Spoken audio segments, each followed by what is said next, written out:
hemos tenido dos partidos, ¿no?, complicados y situaciones diferentes. A lo mejor el resultado, pues no sé, con 6 goles, ¿no?, que hemos encajado estos dos partidos, pues a lo mejor ha sido excesivo, ¿no?, para lo que se ha visto en el campo, pero bueno, es la realidad y es lo que tenemos que trabajar, ¿no? Ahora lo que estamos deseando es que venga el próximo partido en casa para resarcirnos y sacar, ¿no?, toda nuestra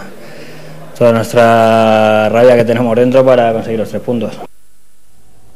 Són declaracions d'avui, així es com pensen tant els jugadors com l'entrenador de la Unió Esportiva Lleida després de la nova derrota dissabte contra el Girona, on els blaus van tornar a perdre per golejada. Dissabte a Montilivi el Lleida va fer un dels partits més pobres ofensivament parlant de la temporada.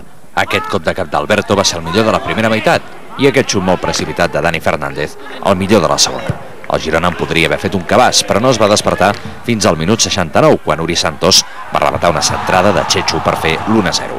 La segona arribaria poc després, obra d'un ex del Lleida, el carrotxí Arnal Conde, que va rematar ple en una acció afortunada. Miguel, amb una bona rematada, arrodoniria el marcador quan només faltaven 5 minuts per al final. Es más importante que ahora te cuesten esos errores y los podamos corregir y te cuesten ahora los puntos que no sea al final. Y bueno, es un equipo que se está haciendo y no todo iba a ser un camino de rosas y estamos en esas circunstancias, pero bueno, yo creo totalmente que el equipo nos vamos a rehacer y vamos a corregir todo este tema de conceptos de errores que tenemos. La cara de Castilla és prou expressiva, el Lleida ha baixat fins al 9è lloc.